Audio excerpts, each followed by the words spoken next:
Hello बच्चों, कैसे हो? उम्मीद है आप सभी स्वस्थ होंगे और अच्छे से पढ़ाई कर रहे होंगे। जैसे पिछली वीडियो के अंदर हमने एक रिफ्लेक्शंस वाले पार्ट को कंप्लीट किया था कि जो भी हमारे मिरर थे, कॉनकेव और कॉन्वेक्स, उन दोनों मिरर के अंदर किस तरह की इमेज फॉर्म होती है वो हमने देखा था और किस तरह का उसके अंदर सवाल पूछा जाता है एग्जाम के अंदर, वो भी कंप्लीट किया था।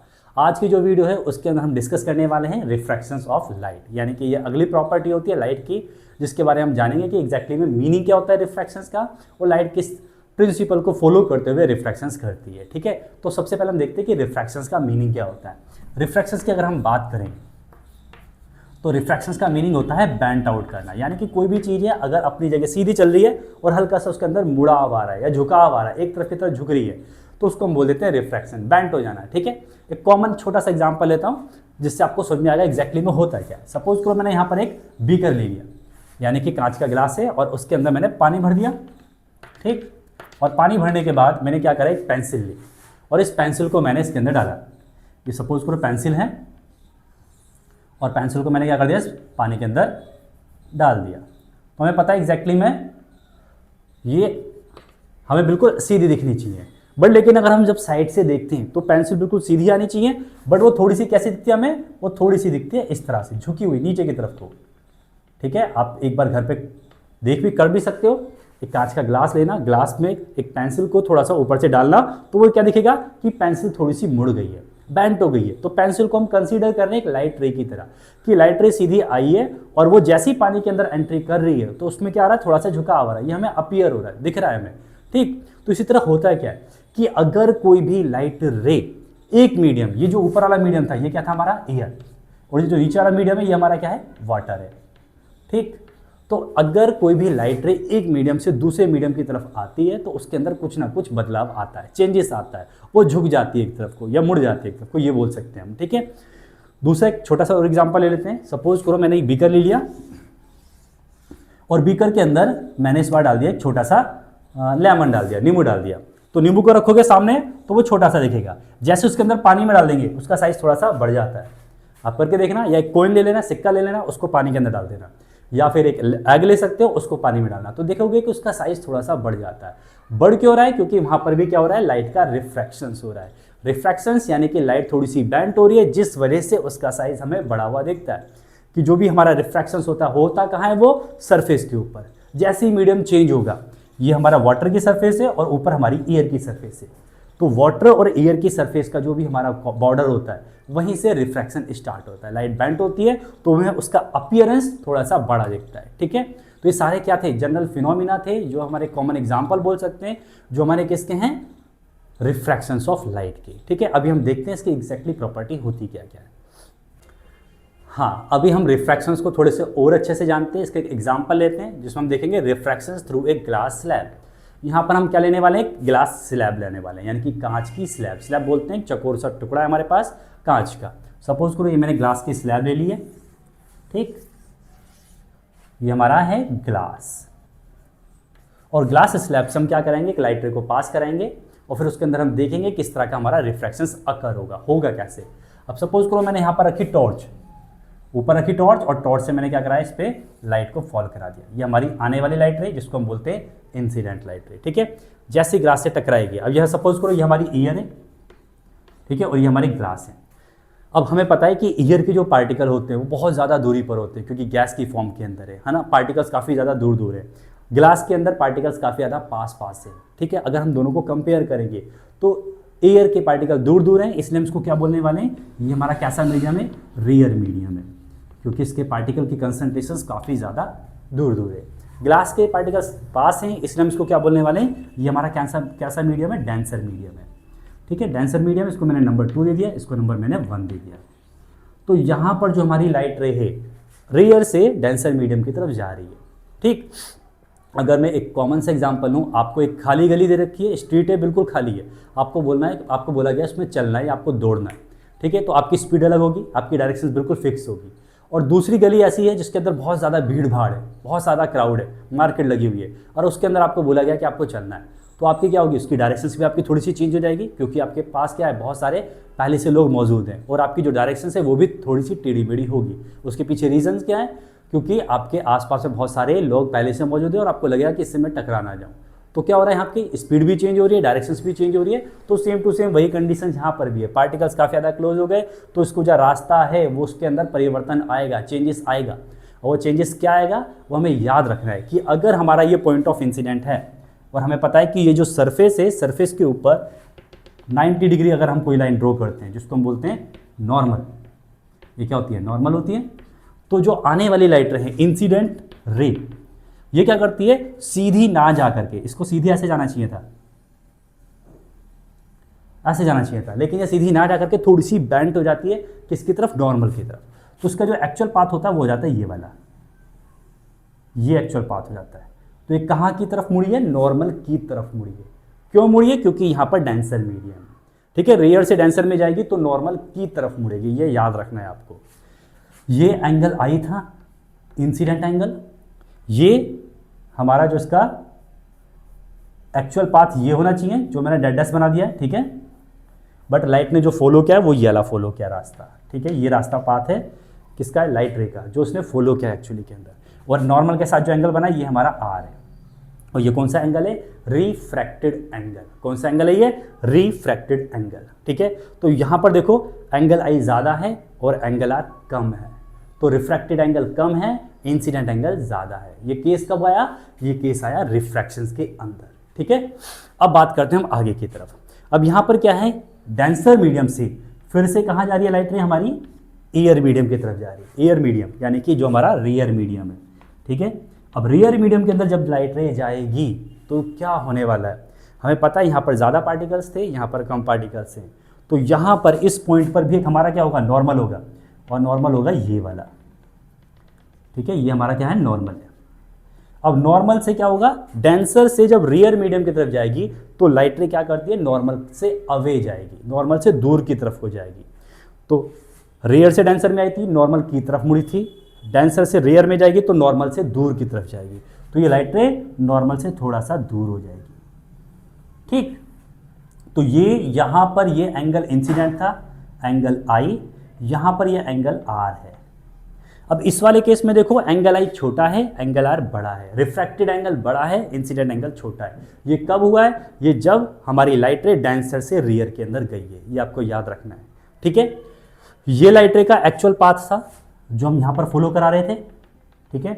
ये लाइट रे का जो पाथ इसने फॉलो किया है वो है, और ये लाइट उसको फॉलो करना चाहिए था, ये वाला पाथ। दोनों के बीच में कुछ ना कुछ डिफरेंस आया है ना। वो डिफरेंस किसकी वजह से आया, इस ग्लास की वजह से।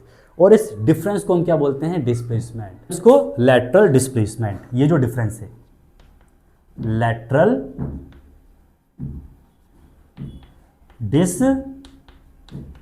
डिस्प्लेसमेंट, तो ये जो डिफरेंस है इसका नाम क्या हो गया, लैटरल डिस्प्लेसमेंट हो गया।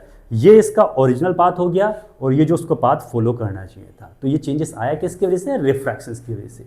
आपको याद रखना है, रेयर से डेंसर में जाएगी तो नॉर्मल की तरफ मुड़ेगी, और जब वो रेयर से डेंसर में जाएगी तो नॉर्मल से दूर की तरफ होगी, ठीक है। अब हम देखते हैं अगला टॉपिक। हमारा अगला टॉपिक है लॉ ऑफ रिफ्रैक्शंस, ठीक है। जैसे हमने लॉ ऑफ रिफ्लेक्शंस पढ़ा था रिफ्लेक्शंस वाली कंडीशन के अंदर, इसी तरह से हम यहाँ पर रिफ्रैक्शंस के अंदर भी एक पर्टिकुलर लॉ पढ़ते हैं। अब ये लॉ कहता है क्या है, the ratio of the sine of angle of incident, यानी कि जो इंसिडेंस एंगल बन रहा है उसका साइन रेशियो। जैसे हम ट्रिग्नोमेट्री के अंदर पढ़ते हैं साइन कॉस टैन, तो इसी तरह से इंसिडेंट एंगल का sine ratio and the sine of angle of the refractions, यानी कि रिफ्रैक्टेड एंगल का भी साइन रेशियो। अगर हम दोनों का साइन रेशियो ले, जैसे हमें पता है कि लाइट रे आ रही है और ये हमारी क्या है, इंसिडेंट रे, ठीक है। इंसिडेंट रे आई, इस पॉइंट पर टकराई, ये पॉइंट ऑफ इंसिडेंट, इसको मैंने लिख दिया POI, पॉइंट ऑफ इंसिडेंट, और टकरा के यहाँ चली गई। नॉर्मल के साथ जो एंगल बनाया ये आई, इंसिडेंट एंगल हो गया, और ये वाला हमारा एंगल हो गया आर। हमें पता है आई और आर यहाँ तो बराबर होने से रहे, क्योंकि लाइट हमारी क्या हुई, बैंट हो गई। तो रिफ्लेक्शन में हम पढ़ते थे angle I equal to angle R, but यहाँ पर हम क्या पढ़ रहे हैं कि एंगल आई और एंगल आर का जो साइन रेशियो है, यानी कि हम क्या बात कर रहे हैं, sine of angle I and sine of angle R, दोनों का रेशियो क्या होता है, कांस्टेंट होता है। और ये एक पर्टिकुलर किसी भी मीडियम के लिए फिक्स होता है। अगर मैंने यहाँ पर लिया ग्लास का एग्जाम्पल, ठीक है, तो ग्लास के अंदर जो भी एंगल के अंदर चेंजेस आएगा वो फिक्स ही होगा, अगर इसी मटेरियल का ग्लास है।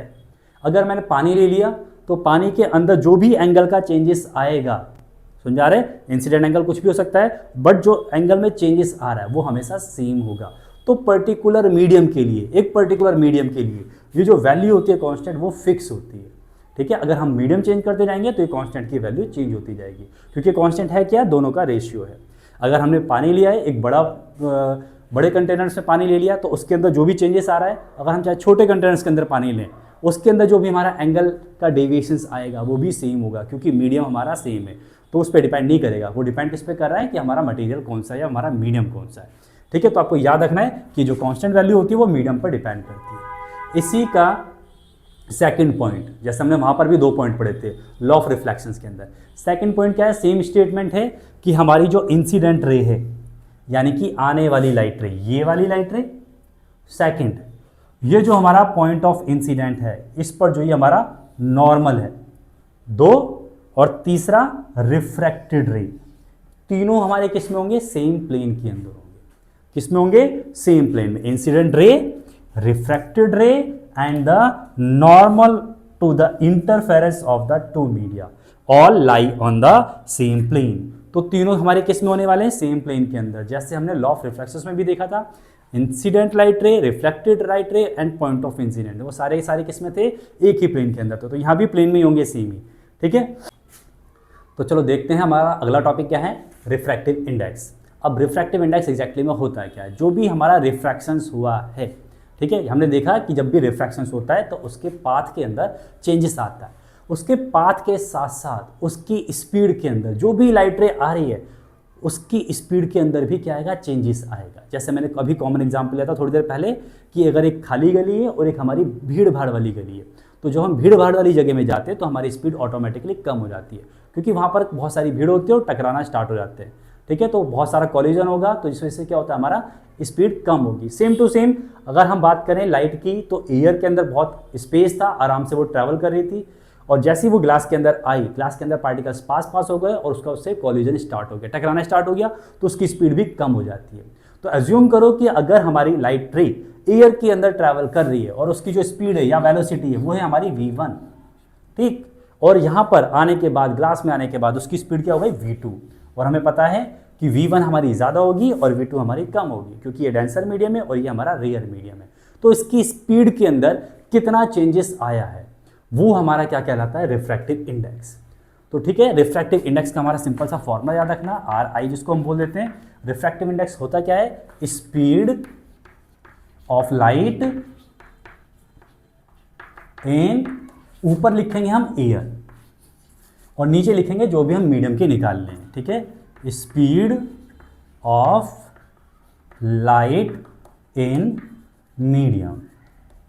अब जनरली एग्जाम के अंदर पूछा क्या जाता है, किसी भी मीडियम की लाइट में पूछी जाती है कि जो हमारा गिलास है, इस गिलास के अंदर रिफ्रैक्टिव इंडेक्स क्या होगा। तो हमसे पूछा क्या गया है कि ग्लास के अंदर जो लाइट की स्पीड है उसके अंदर क्या चेंजेस आया, क्या परिवर्तन आया, वही पूछा है। क्योंकि रिफ्रैक्टिव इंडेक्स है क्या, कि लाइट की स्पीड के अंदर कितना बदलाव आ रहा है, कितना चेंजेस आ रहा है, वही पूछा जा रहा है। तो अगर आपसे ग्लास के बारे में पूछा जा रहा है ना, तो आपको याद रखना है, ऊपर स्पीड ऑफ लाइट हमेशा क्या आएगी, एयर की आएगी, और नीचे स्पीड ऑफ लाइट हमेशा मीडियम की आएगी, ठीक है। एक चीज़ याद रख सकते हो कि जो हमारी RI की वैल्यू होती है, रिफ्रैक्टिव इंडेक्स, मोस्टली ये हमेशा प्लस की ही आती है, एक से बड़ी ही आएगी, और एक से बड़ी जब आएगी जब हम ऊपर स्पीड रखेंगे एयर की या वैक्यूम की, क्योंकि उसके अंदर स्पीड ऑफ लाइट सबसे ज़्यादा होती है। और ये आपको याद रखना है, स्पीड ऑफ लाइट एयर में 3 × 10⁸ मीटर पर सेकेंड, ठीक है। ये हम राउंड ऑफ वैल्यू ले लेते हैं, एक्यूरेसी देखेंगे तो 2.99 समथिंग आएगा। वैक्यूम के अंदर भी एयर के अंदर भी बहुत रेयर सा डिफरेंस होता है, बट हम कंसीडर कर लेते हैं यही हमारी स्पीड ऑफ लाइट एयर में है, यही स्पीड ऑफ लाइट हमारी वैक्यूम के अंदर है, ये हम मान के चलेंगे, ठीक है। ज़्यादा डिफरेंस नहीं होता दोनों के अंदर। तो आपको याद रखना है, ऊपर हमेशा एयर या वैक्यूम की जो भी स्पीड दे रखी होगी वो आएगी। क्यों आएगी ऊपर, क्योंकि हमारी जो वैल्यू होती है RI की वो हमेशा 1 से पॉजिटिव ही आती है किसी भी मीडियम की, क्योंकि लाइट रे जब भी एयर से किसी मीडियम में जाएगी तो हमेशा घटेगी स्पीड लाइट की, तो घटेगी, इसका मतलब हमारी RI की वैल्यू हमेशा ऊपर एयर, नीचे हमारी मीडियम की आएगी, ठीक है। उम्मीद है आपको समझ आ रहा होगा। अगर यहाँ पर हम उल्टा केस कर देते हैं, या क्लास से हम एयर की तरफ लेके जाएंगे और हमसे पूछा गया है कि अगर हमें एयर के अंदर रिफ्रैक्टिव इंडेक्स निकालना है as compare to the glass, तो वहाँ पर हम उल्टा कर देंगे, बट इस तरह के क्वेश्चन पूछे ही नहीं जाते, ठीक। दूसरा एक केस वो ले सकते हैं, सपोज करो मैंने यहाँ पर वाटर ले लिया, क्या ले लिया मैंने यहाँ पर, वाटर ले लिया। अब ये क्या कर रही है, लाइट रे आई है और ये लाइट रे आने के बाद वाटर के अंदर चली गई है, ठीक है। ये हम अज्यूम कर लें कि अगर इस तरह का केस पूछा जाए तो हम कैसे निकालेंगे।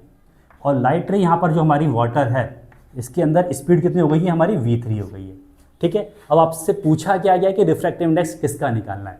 ग्लास से वाटर के अंदर आइए, तो वाटर के अंदर अगर लाइट रे आई है, इसका रिफ्रैक्टिव इंडेक्स पूछा गया है, तो आप क्या करोगे, इसके अंदर जितनी स्पीड है वो आएगी ऊपर और इसके अंदर जो स्पीड है वो आएगी नीचे। तो अगर हम यहाँ पर बात करें RI निकालेंगे हम वाटर के अंदर, तो यहाँ पर कैसे निकलेगा, स्पीड पहले किसकी आएगी, ग्लास के अंदर। तो जो स्पीड थी ग्लास के अंदर वो आएगी और बाद में हमारी जो स्पीड है वाटर के अंदर वो आ जाएगी, ठीक है। उम्मीद है आपको समझ में आ रहा होगा। जिस भी मटेरियल्स की निकालनी है RI वैल्यू, उसके अंदर जो स्पीड होगी वो हमेशा नीचे रखते हैं, ठीक। उम्मीद है आपको क्लियर होगा। पेपर के अंदर कुछ वैल्यू गिवन है, सॉरी बुक के अंदर कुछ वैल्यू गिवन है और वहाँ से आपको पूछा जाता है ये सवाल कि अगर सपोज करो, एक एग्जाम्पल लेते हैं उसको आप सॉल्व करो। जैसे कॉमन सा एग्जाम्पल पूछा जाता है पेपर के अंदर, सपोज करो डायमंड का RI वैल्यू दे रखी है आपको 2.42, ठीक है। रिफ्रैक्टिव इंडेक्स की वैल्यू कितनी दे रखी है, 2.42 दे रखी है, किसकी, डायमंड की। और आपसे पूछा है कि डायमंड के अंदर लाइट की स्पीड क्या होगी। तो हमें पता है कि RI जो हमारा निकलता है उसका फॉर्मूला क्या होता है, स्पीड है हमारी या वेलोसिटी, कुछ भी लिख सकते हैं, किसके अंदर, एयर के अंदर। और नीचे क्या आएगी, स्पीड यानी कि वेलोसिटी, वो भी हमारी किसके अंदर, डायमंड के अंदर, ठीक है। यही फॉर्मूला होता है। और इसकी वैल्यू कितनी दे रखी है, 2.42। और हमसे पूछा है कि स्पीड कितनी होगी डायमंड के अंदर, ये वैल्यू निकालनी है। ये इधर आ जाएगा, 2.2 इधर आ जाएगा, तो हमारे पास क्या बचेगा, velocity of speed in diamond या स्पीड किसके बराबर रहेगी, v एयर अपॉन में 2.42। और v एयर कितना होता है, वेलोसिटी ऑफ लाइट या स्पीड ऑफ लाइट एयर के अंदर कितनी है, 3 × 10⁸ मीटर पर सेकेंड। और डिवाइड किससे कर देंगे इसको, 2.42 से। जब हम इसको डिवाइड कर देंगे तो हमारा आंसर आ जाएगा, ये 1 पॉइंट समथिंग आएगा और यहाँ पर 10⁸ तो रहेगा ही रहेगा। तो इसमें तो छेड़खानी नहीं करनी है, इसको कैलकुलेट करोगे तो 1 पॉइंट समथिंग आ जाएगा, जो भी आएगा 1.1 एज्यूम कर लिया मैंने। ये स्पीड ऑफ लाइट हो गई किसके अंदर, एयर के अंदर। तो आपको करना क्या है, जो भी मटेरियल्स का RI दे रखा है, रिफ्रैक्टिव इंडेक्स दे रखा है, उससे डिवाइड कर दो इसको, तो हमें क्या निकल के आएगा, उस मटेरियल के अंदर स्पीड ऑफ लाइट कितनी है, ठीक है। तो हमेशा स्पीड ऑफ लाइट जो एयर के अंदर दे रखी होगी उसी से डिवाइड करेंगे रिफ्रैक्टिव इंडेक्स को, अपने आप वैल्यू निकल के आ जाएगी। ये सवाल आते हैं 2 नंबर की पेपर के अंदर, तो उसकी प्रैक्टिस कर लेना। अब हम बढ़ते हैं अगले टॉपिक पे। अगला टॉपिक है हमारा बेटा रिफ्रैक्शंस बाय स्फेरिकल लेंसेज, ठीक है। अभी हमने डिस्कस किया रिफ्रैक्शंस कैसे होता है हमारा अलग अलग मीडियम के अंदर। अब हम यहाँ पर क्या बात करने वाले हैं, स्फेरिकल लेंसेज के बारे में। जैसे हमने मिरर पढ़ी थी, वो भी हमारी क्या थी, स्फेरिकल थी। उनमें भी क्या थी, शेप थी, स्फेयर की फॉर्म के अंदर। कुछ हमारा लेफ्ट वाला पार्ट था स्फेयर का, कुछ हमारा राइट वाला पार्ट था। जैसे हमारा स्फेयर होता है, ठीक है, और स्फेयर का हमने ये वाला पार्ट लिया था एक बार, और एक बार हमने ये वाला पार्ट लिया था। ये वाला पार्ट लिया था हमने, तो ये हमारा कौन वैक्स बन गया था, और ये वाला पार्ट लिया था तो हमने देखा कि कौन केव बन गया था, ठीक है। इसी तरह से हमारे पास क्या होते हैं, लेंसेज होते हैं। लेंसेज वो होते हैं ग्लास के टुकड़े जिनकी शेप कैसी होती है, स्फेरिकल होती है। वो भी कुछ इसी तरह की होगी। जैसे सपोज करो, ड्रॉ कैसे करते हैं वही मैं समझा देता हूँ कि आपको सबसे पहले क्या करना है, एक प्रिंसिपल एक्सिस ले लेनी है, जैसे हमने पहले करा था कौन के, मिरर के अंदर। यहाँ पर क्या करा मैंने, सेंटर को एज्यूम कर लिया, ठीक है। सेम टू सेम वही कंपास लिया, और कंपास से हमने क्या करा, एक पर्टिकुलर फिक्स डिस्टेंस लेने के बाद हमने यहाँ पर क्या करा, एक आर्क लगा दिया। सपोज करो मैंने 10 सेंटीमीटर के लिए और 10 सेंटीमीटर का मैंने यहाँ पर आर्क लगा दिया। फिर यहाँ पर मैंने क्या करा, यहाँ पर भी मैंने सेंटर एज्यूम किया और वही 10 सेंटीमीटर से मैंने यहाँ पर एक आर्क लगा दिया, ठीक है। ठीक, ये हमारा क्या है, ग्लास का एक टुकड़ा है, और जिसकी दोनों साइड की जो सरफेस हैं वो कैसी है, एक स्फीयर की फॉर्म में है। ये वाली साइड भी कैसी है, स्फीयर की फॉर्म में। समझ में आ गया। तो एक ऐसा ग्लास का टुकड़ा या पीस जिसकी दोनों साइड कैसी होती है, सरफेस स्फेरिकल फॉर्म के अंदर, ठीक है। तो वो हमारे क्या होते हैं, डबल स्फेरिकल लेंस भी बोल दिया जाता है। इसका दूसरा नाम क्या रहता है, डबल स्फेरिकल लेंस, या सिंपल बोल देंगे लेंस। और कौन सा लेंस है ये आपको याद रखना है। ये क्या बन रही है, एक केव बन रही है, केव बन गया ना। तो ये कौन सा लेंस है, कौन केव लेंस है। तो मैं यहाँ पर नाम लिख देता हूँ इसका, ये हमारा कैसा है, कौन केव लेंस। इसी तरह से सपोज करो मैं यहाँ पर एक लाइन ड्रॉ कर देता हूँ, इसी को कर देता हूँ पूरा ड्रॉ, ठीक है। और यहाँ पर मैंने क्या करा, सेंटर माना और वही 10 सेंटीमीटर की मैंने डिस्टेंस ली और यहाँ पर मैंने एक आर्क लगा दिया, ठीक। और फिर क्या करा मैंने, इस वाले मिरर के लिए यहाँ पर मैंने सेंटर माना और फिर वही 10 सेंटीमीटर का मैंने यहाँ पर एक आर्क लगा दिया, ठीक है। इस पॉइंट पे रखा, 10 सेंटीमीटर का आर्क लगा दिया, यहाँ पर इस पॉइंट पे रखा और इस पर एक 10 सेंटीमीटर का आर्क लगा दिया। ये जो ऊपर वाला हिस्सा है इसको हमने क्या कर दिया ना, इरेज कर देना है, मिटा दिया हमने इसको। अब ये जो बना है, हमें पता है कि इसकी ये वाली जो सरफेस है ये भी एक स्फीयर का पार्ट है, ये वाली जो सरफेस है ये भी एक स्फीयर का पार्ट है, तो ये भी क्या है, स्फेरिकल मिरर है। इसकी सरफेस के अंदर अगर हम देखें ध्यान से तो ये बीच में थिक है, कॉर्नर्स पे हमारा थिन है। इसको अगर हम ध्यान से देखें तो बीच में थिन है, कॉर्नर्स पे हमारा थिक है, ठीक है। यहाँ पर चौड़ा है, वाइड है, यहाँ पर हमारा थिन है। तो ये वाला जो लेंस होता है जो बीच में हमारा थिक है, कॉर्नर्स पे हमारा थिन होता है, इसकी शेप कैसी है, कुछ कुछ इस तरह से है, वैक्स की तरह, है ना, जो बाहर की तरफ निकली रहती है। तो उसका नाम भी हम क्या देंगे, वही कॉन्वेक्स लेंस, ठीक। ये याद रखना है, ये हमारा कौन सा लेंस है, कॉन्वेक्स लेंस है। ये हमारा कौन सा लेंस है, कॉनकेव लेंस है। अब दोबारा ध्यान से देखो, ये प्रिंसिपल एक्सिस, यहां पर मैं लिख देता हूं प्रिंसिपल एक्सिस, ये हमारा सेंटर C1, क्योंकि हमने यहां से एक आर्क लगाया, यहां से भी हमने सेंटर माना, यहां से भी आर्क लगाया, तो ये हमारा हो गया C2। तो लेंस के अंदर 2 सेंटर हो गए, एक आगे की तरफ एक पीछे की तरफ, ठीक है, 2 सेंटर हो गए। और हमें पता है कि हमने यहाँ से इस पर ये आर्क लगाया है, तो ये जो हमारा डिस्टेंस है ये हमारा रेडियस हो गया। और रेडियस को अगर हम आधा करते हैं, 10 सेंटीमीटर है और सपोज करो यहाँ पर आ गया 5, तो ये हमारा क्या रहेगा, फोकस। ये क्या रहेगा, फोकस। ये हमारी क्या है, रेडियस थी, यहाँ तक कंसीडर करेंगे, ठीक है इसको। तो यहाँ से लेकर के यहाँ तक हमारी क्या रहेगी, फोकस या फोकल लेंथ, फोकल लेंथ, ठीक। ये F1 सेम टू सेम, ये C2 था, ये हमारा मिड पॉइंट है यहाँ पर, यानी कि यहाँ से यहाँ तक क्या था हमारा रेडियस है, और रेडियस को हमने हाफ कर दिया, यहाँ पर करीबन बैठेगा, और ये हो गया हमारा फोकस। तो ये हमारा क्या रहेगा, F2, ठीक है। ये फोकल लेंथ, तो यहाँ पर जितनी फोकल लेंथ होगी वही इतनी फोकल लेंथ यहाँ पर भी होगी, यहाँ पर जितनी रेडियस होगी वहीं पर उतनी भी रेडियस होगी, दोनों जगह सेम ही रखेंगे, ये आपको याद रखना है। अब इसके अंदर ये जो बीच वाला पार्ट है, ये बीच वाला जो मिड पॉइंट है, इसको हम बोल देते हैं ऑप्टिकल सेंटर, ठीक है। वहां पर हमने क्या नाम दिया था, पोल नाम दिया था। और एक चीज और याद रखनी है, अगर कोई भी लाइट रे प्रिंसिपल एक्सिस के नज़दीक आती है, ये कई बार पूछ लिया जाता है पेपर के अंदर, बट आपको याद रखना है, ठीक है। कोई भी लाइट रे प्रिंसिपल एक्सिस के नज़दीक है, ऊपर के साइड है, यहाँ पर है, इसको हम बोल देते हैं परएक्सियल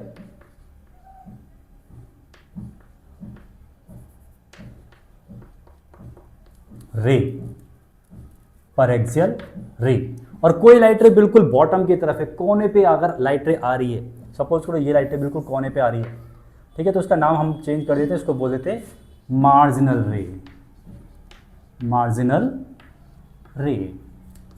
क्योंकि एक दो बार कई बार पूछ लिया जाता है कि मार्जिनल रे होती क्या है, परएक्सियल रे होती क्या है, तो आपको याद होना चाहिए। परएक्सियल रे हमारी क्या होती है, सेंटर के नज़दीक होती है, ऊपर भी हो सकती है नीचे भी हो सकती है, बट जो कोने की तरफ होंगे उसको हम बोल देते हैं मार्जिनल रे, ठीक है। अभी इसका यूज़ नहीं है इतना ज़्यादा, वो हाई क्लासेस में हम देखेंगे।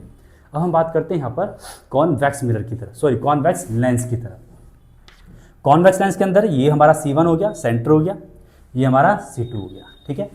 अब जरा ध्यान से देखो, ये C1 है और यहाँ पर हमने जो आर्क लगाया, ये वाला आर्क लगाया, तो यहाँ से लेकर के यहाँ तक की ये हमारी क्या हो गई, रेडियस हो गई। समझ में आ गया। अब इसको हम आधा करेंगे, इस वाले हिस्से को आधा करेंगे। सपोज करो ये 10 था तो यहाँ पर आएगा 5, तो ये हो गया फोकस। कुछ बच्चे करते क्या है, ये बीच वाला पॉइंट लेते हैं और यहाँ से आधा कर देंगे, तो फोकस गलत आएगा। कुछ बच्चे यहाँ से आधा कर देते हैं तो फोकस गलत आएगा, क्योंकि हमने यहाँ से ये आर्क लिया है, ये हमारी रेडियस है, इसको आधा करना है, इस चीज़ का याद रखोगे। सेम टू सेम यहाँ पर ये हमारा सेंटर है C2 और यहाँ से हमने आर्क लगाया ये वाला, तो यहाँ से लेकर के यहाँ तक का जो हिस्सा है ये है हमारा आर्क। अगर ये 10 सेंटीमीटर इसको आधा करोगे तो ये आएगी फोकस, ठीक है। 5 सेंटीमीटर पे ये 5 हो गया, ये सपोज करो 5 हो गया। बात समझ में आ रही है क्या चल रहा है यहाँ पर। तो यहाँ पर अगर ये आर है तो इसको आधा करोगे फोकस, यहाँ से लेकर के यहाँ तक की आर होगी, इसको आधा करोगे फोकस। ये वही प्रिंसिपल एक्सिस है, इसका नाम हमारा क्या रहेगा, ऑप्टिकल सेंटर है, सेम टू सेम।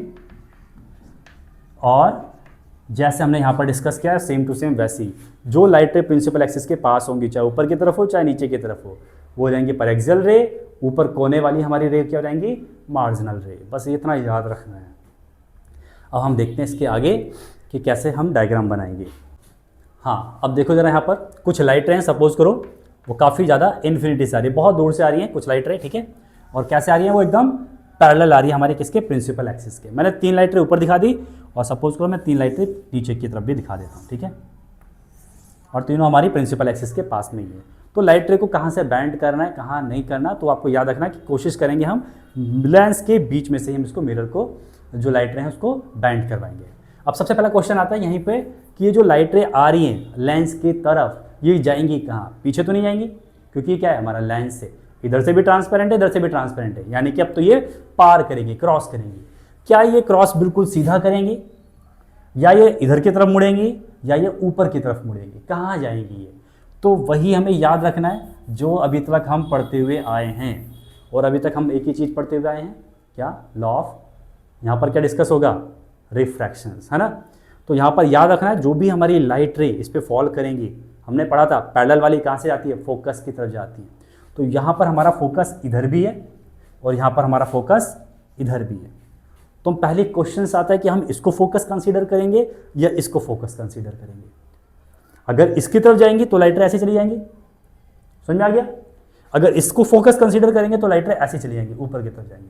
तो सबसे पहला क्वेश्चन आता है कि फोकस किसको माने, लाइट रे। अब ध्यान रखना, सबसे पहले जो लाइट रे आई है वो टकराई है इस वाली सरफेस से जो मैंने अभी ड्रॉ किया है। ये जो मैंने लाइट रे ड्रॉ की है इससे टकराई है सबसे पहले लाइट रे।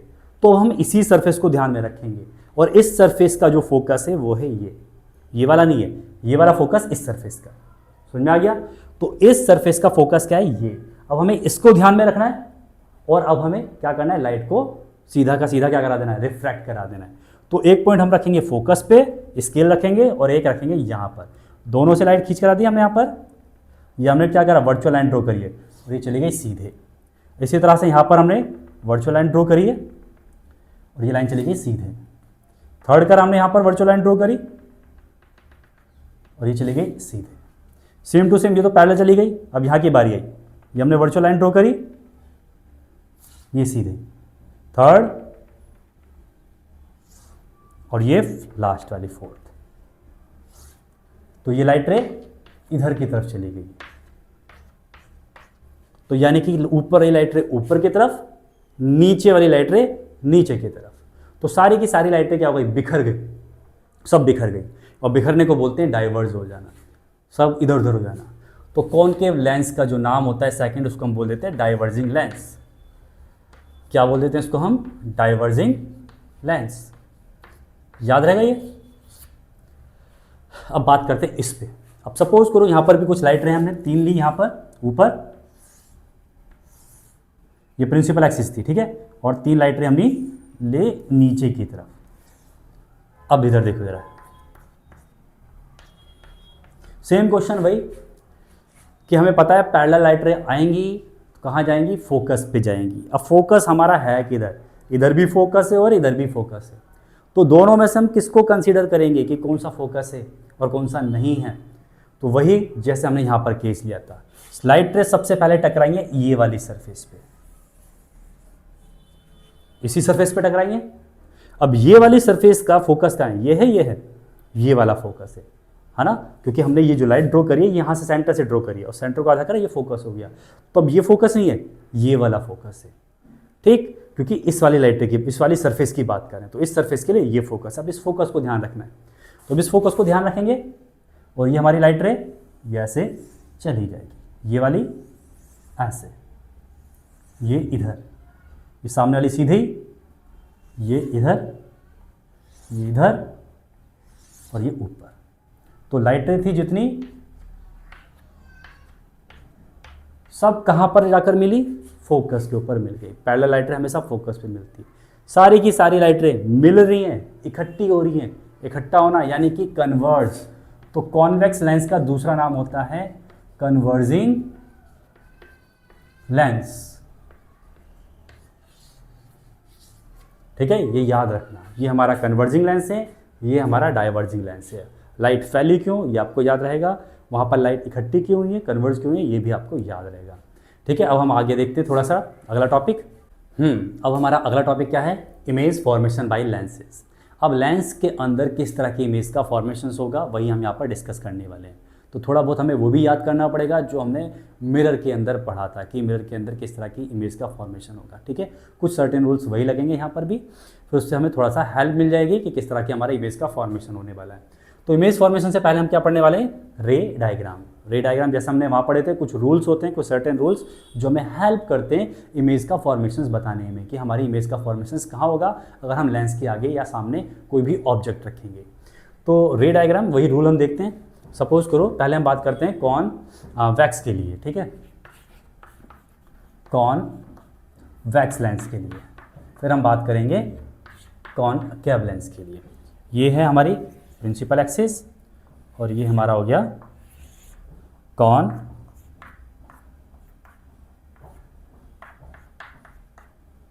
और ये हो गया हमारा कॉन्वेक्स लेंस। अब कॉन्वेक्स लेंस के अंदर जैसे कि हमने पढ़ा था, सबसे पहले अगर कोई लाइट रे पैरेलल आ रही है, ठीक है, तो सबसे पहला काम वही, लाइट रे कहाँ जाएगी, सबसे पहला क्वेश्चन यही है। तो लाइट रे कहाँ जाएगी, लाइट रे जाएगी फोकस से। ठीक है, हमें पता है यही फोकस कंसिडर क्यों करा, क्योंकि यही वाली सरफेस हम मान के चल रहे हैं, यही वाली सरफेस का हमारा ये फोकस ही है।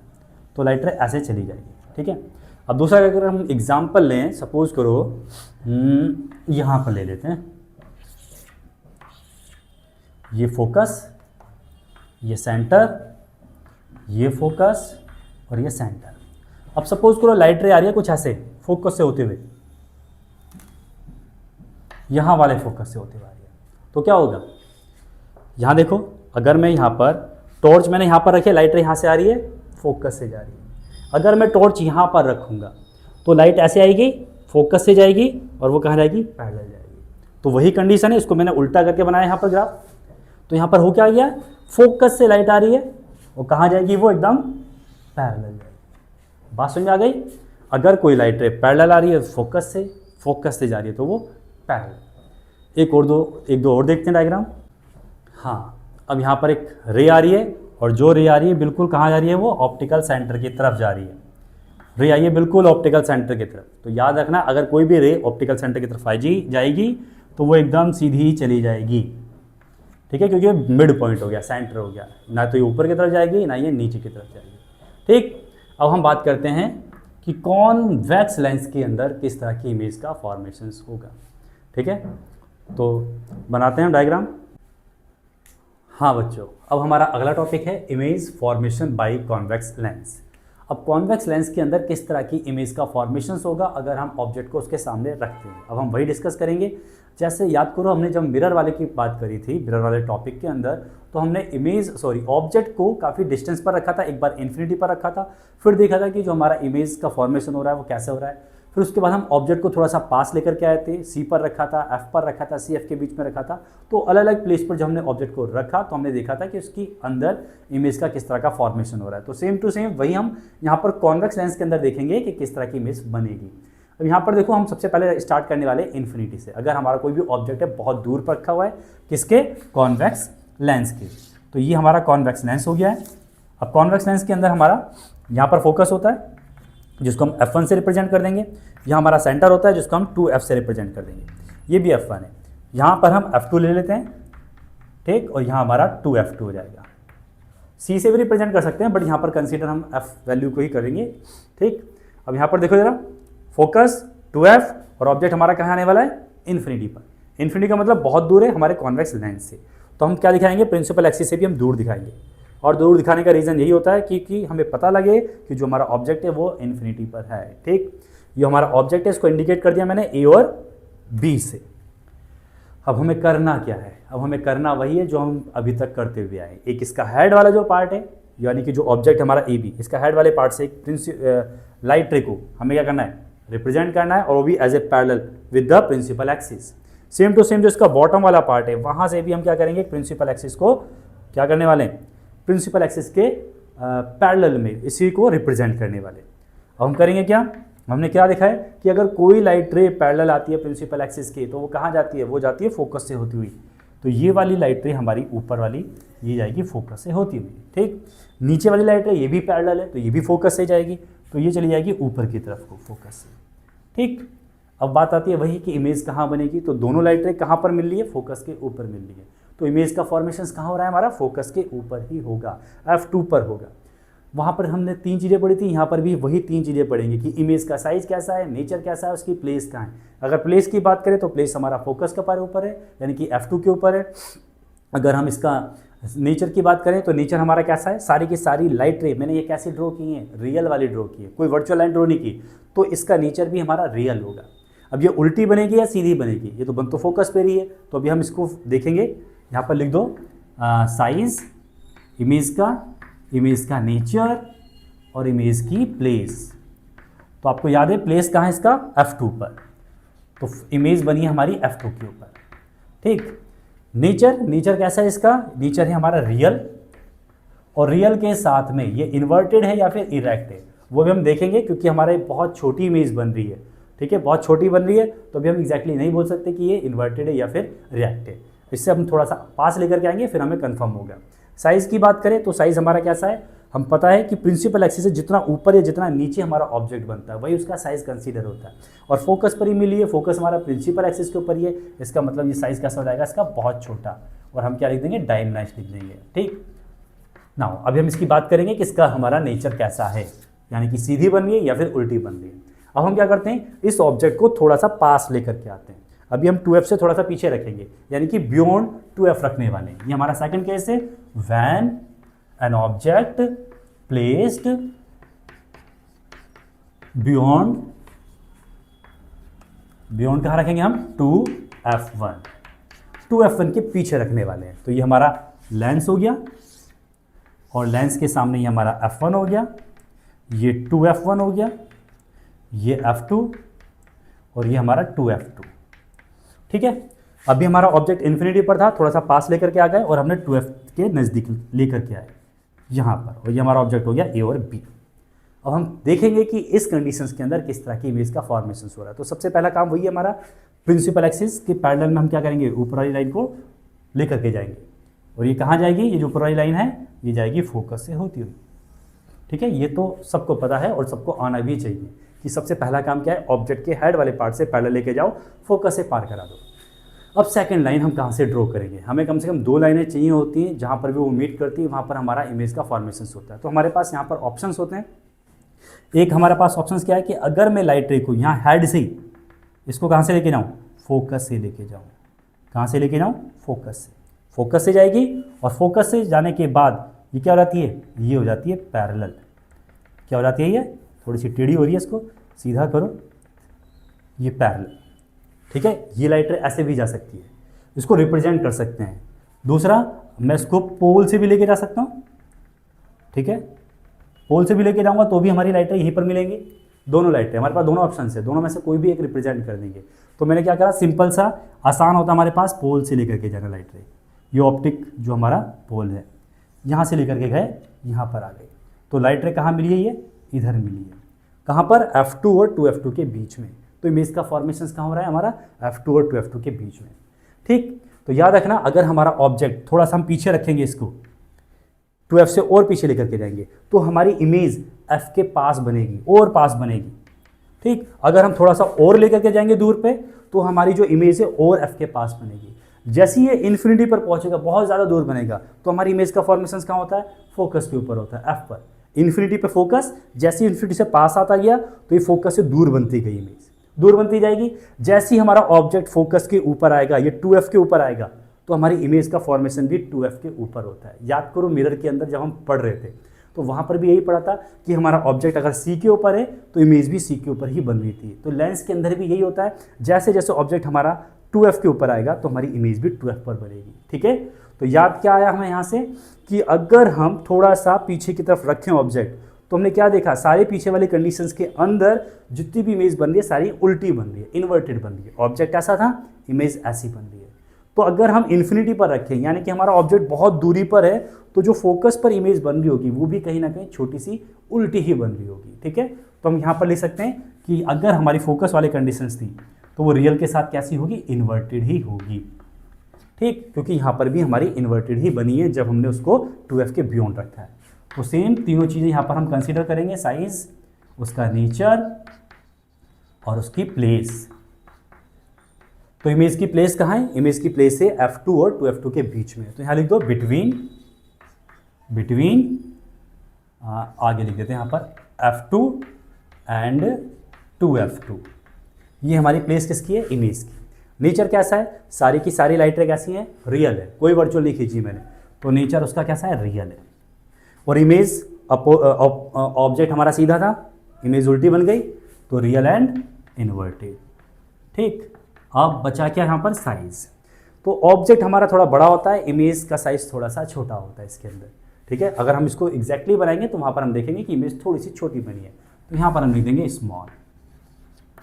ठीक, अब हम क्या करते हैं? ऑब्जेक्ट को थोड़ा सा और क्लोज लेकर के आते हैं, पास लेकर के आते हैं। अब हम रखेंगे f के ऊपर, 2f1 के ऊपर।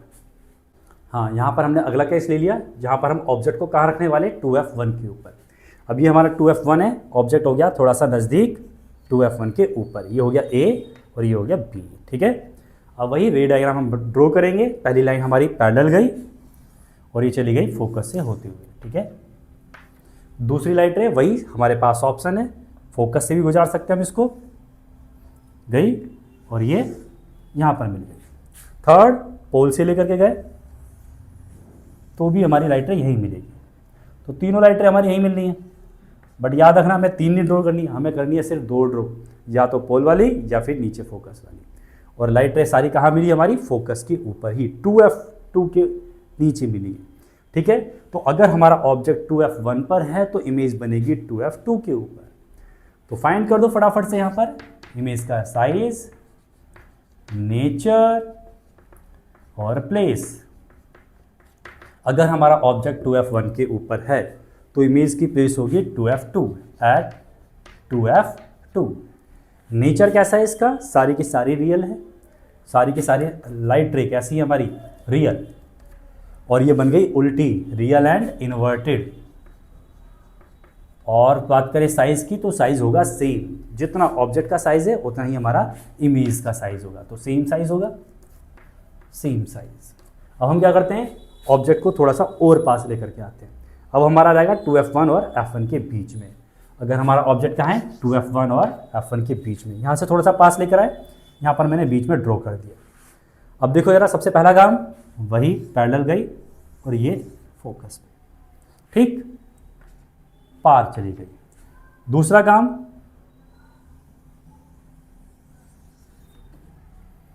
और थर्ड, यहां से पैरेलल जाएगी तो भी यहीं पे। तो तीनों लाइटें कहाँ मिल रही हैं? इधर कहीं मिलेंगी, 2f2 के बियॉन्ड मिलेंगी। तो अगर हमारा ऑब्जेक्ट 2f1 और f2 के बीच में रखा है तो इमेज का फॉर्मेशन कहाँ हो रहा है? 2f2 के पीछे। यही कंडीशन हमने पिछले वाले केस में पढ़ी थी कि अगर हम ऑब्जेक्ट को 2f के पीछे रखेंगे तो इमेज का फॉर्मेशन होता है उल्टा। बस याद रखना उल्टा क्या, कि अगर हम इसको इमेज कंसीडर करें तो ये हमारा ऑब्जेक्ट हो जाएगा, इसको इमेज कंसीडर करेंगे तो ये हमारा ऑब्जेक्ट हो जाएगा। समझ में आ रहा है? अगर हम ऑब्जेक्ट को 2f के पीछे रखें तो इमेज हमारी कहाँ बन रही थी? 2f1 और f1 के बीच में। अगर मैंने इसको ऑब्जेक्ट कंसीडर करा है तो ये इमेज, इसको ऑब्जेक्ट कंसीडर करा है तो इसको इमेज फाउंड करेंगे। ठीक है, ये याद रखना। तो फाइंड कर दो फटाफट से, इसका साइज कैसा है, इसका नेचर कैसा है और इसकी प्लेस कहाँ है। तो अगर हमारा ऑब्जेक्ट 2f1 और f1 के बीच में है तो हमारी जो प्लेस है वो कहाँ है? Beyond 2f2। Nature same to same वही, रियल और साथ में इन्वर्टेड। ठीक, साइज ये छोटी है वो बड़ी होगी तो लार्जर, ठीक, या बिगर लिख देना, लार्जर लिख देना। अब हम क्या करते हैं? ऑब्जेक्ट को थोड़ा सा और पास लेके आते हैं, फोकस के ऊपर लेके आते हैं। हाँ, अब हम क्या कर रहे हैं? यहाँ पर ऑब्जेक्ट को अपना प्लेस कहाँ करेंगे? f1 के ऊपर। तो ये हमारा f1 हो गया। अब ऑब्जेक्ट थोड़ा सा और नज़दीक आया और हमने कहाँ रख दिया? f1 के ऊपर। ठीक है, ये हमारा ऑब्जेक्ट है A और B। अब इमेज का फॉर्मेशन देखना है तो सबसे पहली लाइट रे पैरेलल और फोकस से, दूसरी लाइट रे फोकस से तो गुजारेंगे नहीं क्योंकि ऑब्जेक्ट हमारा फोकस के ऊपर ही है, तो हम क्या करते हैं? उसको सीधा पोल से पार करा देते हैं। तो फोकस वाली ऐसे जा रही है और पोल वाली ऐसे जा रही है ऑप्टिकल सेंटर से, ठीक है। तो दोनों लाइटें क्या जा रही है, पैरेलल जा रही है। क्या ये कहीं मिलेंगी? नहीं मिलेंगी। तो नहीं मिलेंगी, इसका मतलब क्या हुआ, ये दोनों पैरेलल जा करके हम एज्यूम कर लेंगे कि कहीं इन्फिनिटी पे मिल रही है। तो इमेज का फॉर्मेशन कहाँ होगा, यहाँ पर इन्फिनिटी पे। तो जस्ट ऑपोजिट हो गया, इन्वर्स हो गया कि अगर हमारा ऑब्जेक्ट फोकस के ऊपर है तो इमेज का फॉर्मेशन इन्फिनिटी पर, अगर हमारा ऑब्जेक्ट इन्फिनिटी पर है तो इमेज का पोजीशन जो होगी वो फोकस पर होगी, ठीक है। तो ये आपको याद रखना है, यहां लिख दो साइज, नेचर और प्लेस। तो हमारा ऑब्जेक्ट कहाँ है, फोकस के ऊपर, F1 के ऊपर है, तो इसका प्लेस कहाँ होगा, प्लेस होगा इन्फिनिटी पर। इमेज कहाँ बनेगी, इन्फिनिटी के ऊपर। नेचर कैसा होगा, सारा के सारी रियल लाइन है, तो एक तो रियल आएगी, जाहिर सी बात है, और कैसी होगी, ये उल्टी जा करके बनेगी, इसके नीचे बन रही है एंड इन्वर्टेड, ठीक है। और साइज बहुत बड़ा होगा, वेरी लार्ज, ठीक है। उम्मीद इस समझ आ गया होगा। अब हम क्या करते हैं, ऑब्जेक्ट को थोड़ा सा और लेके आते हैं, कहाँ पर, F1 और O के बीच में, जो हमारा ऑप्टिकल सेंटर है और फोकस के, तो यहाँ पर रखेंगे। हमारा ऑब्जेक्ट कहाँ जा रहा है, F1 और O के बीच में, नज़दीक आ गया थोड़ा सा, और ये आ गया ऑब्जेक्ट। अब ये ऑब्जेक्ट है हमारा A और B। पहला काम वही, लेकर गए पैरेलल और फोकस से पार करा दी हमने, ये गई लाइट रे। दूसरा काम, ये पोल से गई, ये भी पार हो गई, ठीक है।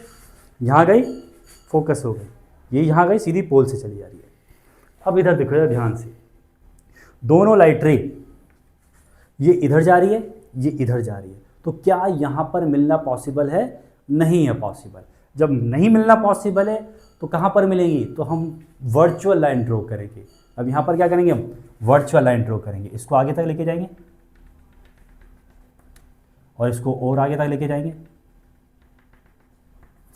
ठीक है। वर्चुअल लाइन कहाँ जा रही है, ये पीछे की तरफ को।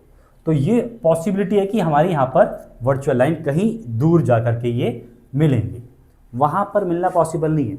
तो ये हमने क्या करा, वर्चुअल लाइन ड्रॉ कर ली, यहीं पर ये मिलना पॉसिबल होगा। और ये कहाँ पर मिलनी है, हमारी 2F1 के पीछे की तरफ मिलेंगे। अब यहाँ पर सारी कहानी कैसे हो गई, वर्चुअल हो गई है। अब यहाँ पर देखो जरा ध्यान से, साइज, प्लेस और नेचर, कोशिश करो खुद से फाइंड करने की और फिर हमसे मैच करो, देखो कि क्या ये सही है या गलत है। नेचर की बात करें, इमेज के लिए हमने क्या करा है, वर्चुअल लाइन ड्रॉ की है, तो इमेज हमारी कैसे हो गई, वर्चुअल बनेगी। दूसरी, ऑब्जेक्ट भी सीधा है, इमेज भी सीधी है, ये A' और B' है, ठीक है। तो दोनों क्या है, हमारी सीधी है, तो वर्चुअल एंड इरेक्ट, ये क्या हो गया इसका नेचर। प्लेस, प्लेस कहाँ है, 2F1 के बियॉन्ड है, तो बियॉन्ड 2F1। साइज कैसा है, ऑब्जेक्ट इतना सा है, इमेज बहुत बड़ी है, तो लार्जर होगा, ठीक है। उम्मीद है आपको ये क्लियर हुआ होगा। अब हम डिस्कस करेंगे कॉनकेव लेंस के बारे में। आगे हम डिस्कस करते हैं image formation by the concave lens, ठीक है। अभी तक हमने डिस्कस कर लिया कॉन्वेक्स के बारे में, अब कॉन्वेक्स को देखते हैं, कॉनकेव को देखते हैं। ये हमारे कॉनकेव लेंस होते हैं। अब हम इसके अंदर क्या करेंगे, वही ऑब्जेक्ट को रखेंगे। सबसे पहले हमने ऑब्जेक्ट कहाँ रखा है, इन्फिनिटी के ऊपर, ठीक है। इन्फिनिटी यानी कि बहुत दूरी पर है। सपोज करो ये हमारा इन्फिनिटी प्लेस हो गया और यहाँ पर मैंने क्या रखा है, ऑब्जेक्ट रखा है, ठीक है, A और B। और हमारा लेंस कौन सा है, कॉनकेव लेंस है, ठीक है। तो ये पता है आपको कैसा होता है, डाइवर्जिंग लेंस होता है, कॉनकेव लेंस। अब हमें फाइंड करना है कि इसके अंदर इमेज का फॉर्मेशन कैसे होगा। तो सबसे पहले हम वही करेंगे, एक लाइट रे हेड वाले पार्ट से पैरेलल लेकर के जाएंगे, ठीक। इसी तरह से एक लाइट रे बॉटम वाले पार्ट से भी पैरेलल लेकर के जाएंगे। अब दोनों लाइट रे हम पैरेलल लेकर के गए हैं, अब ये जाएगी कहाँ से, फोकस से। तो इस वाले लेंस का फोकस ये होता है या ये होता है, ये मैंने पहले भी बताया था जस्ट थोड़ी देर पहले। ये वाली सरफेस को हम ध्यान में रखते हैं और ये वाली सरफेस हमने कहाँ से ड्रॉ किया है, इस सेंटर से। तो इस वाले लेंस का ये सेंटर है, ये फोकस है। तो इस फोकस के ध्यान में रखते हुए ये लाइट क्या होगी, डाइवर्ज होगी। तो यहाँ से हम क्या करेंगे, एक पॉइंट ये रखेंगे, एक पॉइंट ये रखेंगे, और स्केल से हम क्या कर देंगे इसको, यहाँ तो वर्चुअल लाइन ड्रॉ कर देंगे, बट ये लाइट रे ऐसे चली जाएगी, ये लाइट रे सीधी गई और ऐसे चली गई, डाइवर्ज हो गई है, ठीक। इस फोकस से होते हुए।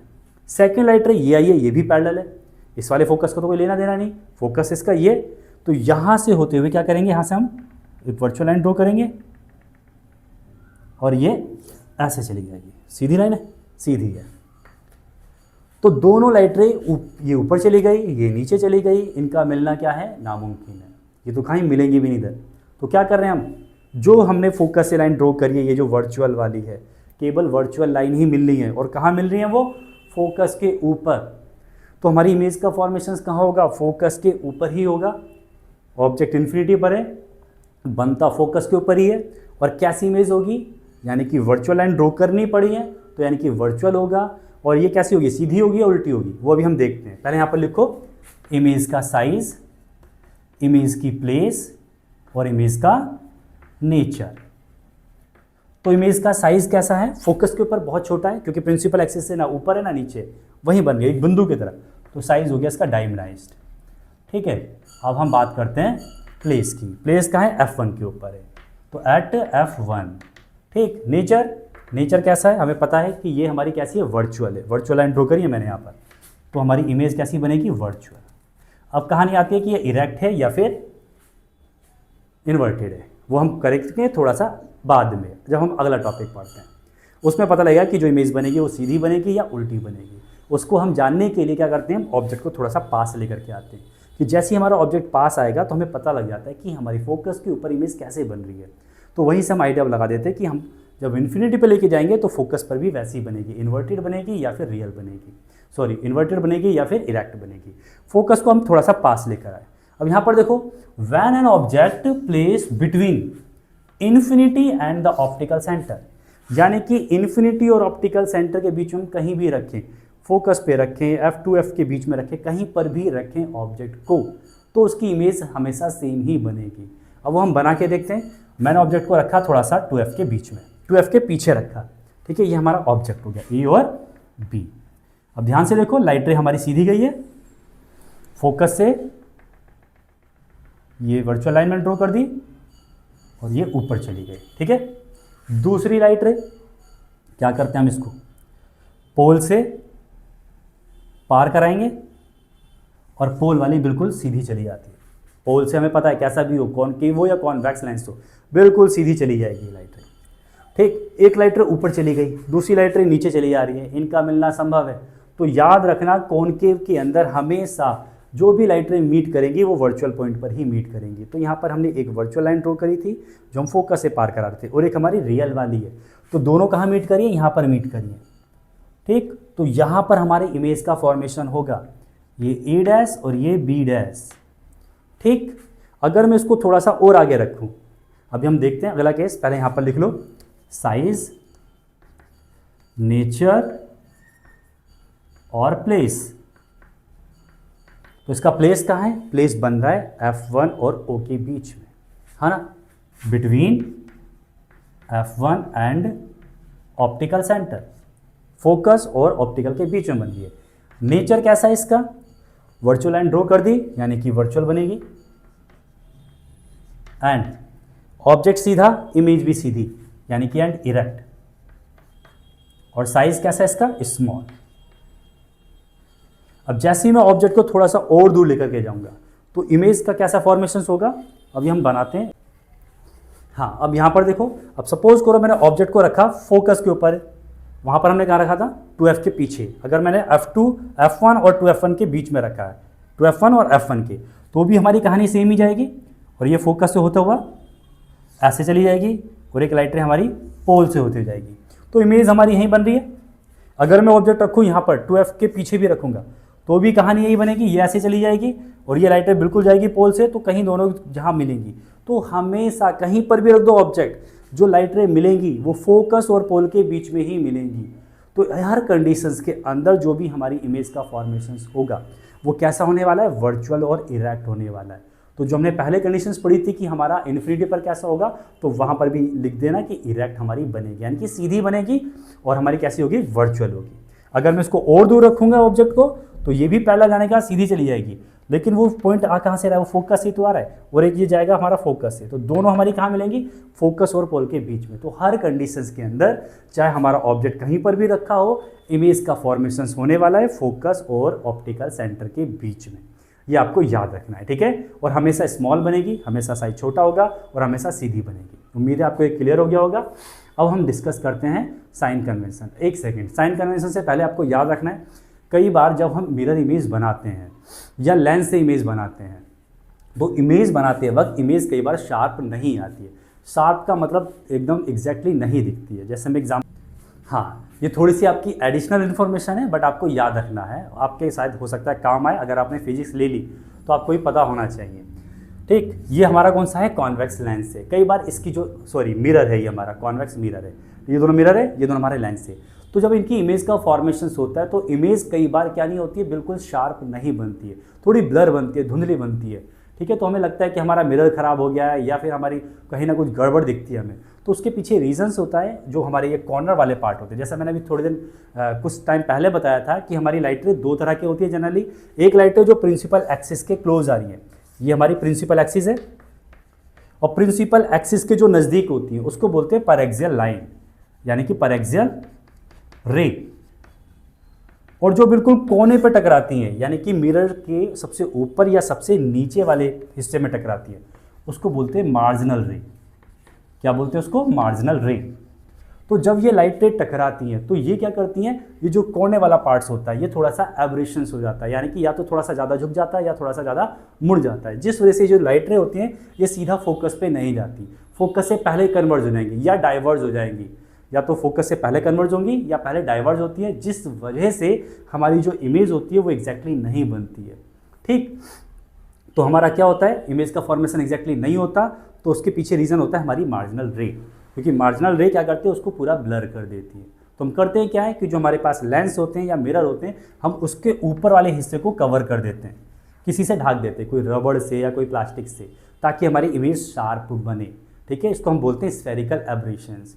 तो स्फेरिकल एब्रेशंस हम कैसे कम कर सकते हैं, ऊपर वाले कॉर्नर्स को हम हटाकर, ये ढक करके किसी चीज़ से, ठीक है। तो ये हमारा रिड्यूस किया जा सकता है। तो ये आपके लिए एडिशनल इन्फॉर्मेशन था। अब हम बात करेंगे साइन कन्वेंशंस की, कि साइन कन्वेंशंस हम कैसे लेंगे अगर हमारे पास कोई भी लेंस से रिलेटेड न्यूमेरिकल्स आता है, तो उसमें सबसे ज़्यादा यूज़ होगा। चलो देखते हैं। हाँ, अब हम यहाँ पर डिस्कस करते हैं sign convention for the spherical mirror, lens. अब दोनों हमने लेंस ले लिया, कॉन्वेक्स लेंस भी ले लिया और कॉन्केव लेंस भी ले लिया। अब इसके अंदर हम बात क्या कर रहे हैं, साइन कन्वेंशंस की। जैसे हमने मिरर के अंदर पढ़ा था, सेम टू सेम वही हमें पढ़ना है कि इस पूरे डायग्राम को एक ग्राफिकल रिप्रेजेंटेशन जो हम एक्स और वाई एक्सिस की करते हैं, उसी से हम इसको क्या करेंगे, कंपेयर करेंगे। ये हमारी एक्स एक्सिस और ये हमारी ऊपर से लेकर के वाई एक्सिस। जो हमारा लेंस है, लेंस का ऊपर वाला पार्ट वाई एक्सिस, लेंस के नीचे वाला पार्ट वाई डैश एक्सिस, इसके आगे का पार्ट हमारा एक्स और ये वाला हमारा एक्स डैश एक्सिस, ठीक है। तो उम्मीद है ये आपको पहले भी पता होगा और अभी भी क्लियर हो गया होगा। कोई भी ऑब्जेक्ट यहाँ पर भी सेम टू सेम होने वाला है, ये एक्स एक्सिस और ये वाई एक्सिस। कोई भी ऑब्जेक्ट जो हम रखते हैं वो यहाँ रखेंगे, चाहे ये वाला लेंस हो चाहे वो वाला लेंस हो। तो यानी कि जो हमारा u है, u क्या है हमारा, ऑब्जेक्ट का डिस्टेंस, डिस्टेंस ऑफ ऑब्जेक्ट, वो क्या होने वाला है, वो हमेशा नेगेटिव होने वाला है, क्योंकि हम जो मिड पॉइंट है जिसको पोल बोल देते, पोल से पीछे होने वाला है। तो यहाँ पर भी हमारा ऑब्जेक्ट यहीं रखा जाएगा, तो यहाँ पर भी u की वैल्यू हम क्या लेंगे, हमेशा नेगेटिव में लेंगे। ये कोई नई बात नहीं है, हमने पहले भी पढ़ा था, मिरर के अंदर भी u हमेशा नेगेटिव ले रहता है, ठीक है। अब आ जाओ यहाँ पर, इसकी जो फोकल लेंथ है वो प्लस की होगी या माइनस की लेंगे, अब वो सोचने वाली बात है। अब ये वाला लेंस है तो लाइट रे हमेशा कहाँ से टकराएगी, इस वाली सरफेस से, ये वाली सरफेस से।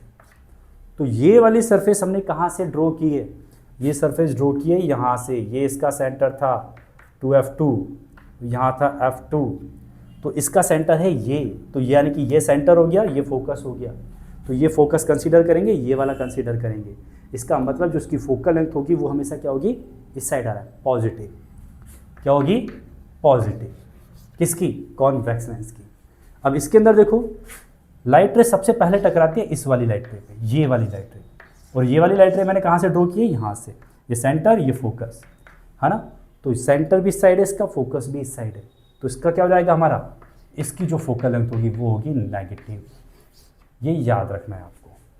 आपको दे रखा होगा कि कॉन्वेक्स लेंस से या कॉनकेव लेंस से कोई ऑब्जेक्ट इतनी प्लेस पर रखा हुआ है, उसकी फोकल लेंथ इतनी है, वो प्लस की है या माइनस की है, तो वो आप खुद से आइडेंटिफाई करोगे। ऑब्जेक्ट कहाँ पर इमेज कहाँ पर बन रही है, तो वो उस पर डिपेंड करेगी कि इमेज का फॉर्मेशन इधर हो रहा है या फिर इधर हो रहा है। तो वो हमारा पॉजिटिव भी हो सकता है और वो नेगेटिव भी हो सकता है। इसके बाद हम बात करते हैं एक फॉर्मूला जिसको हम बोलते हैं लेंस फॉर्मूला।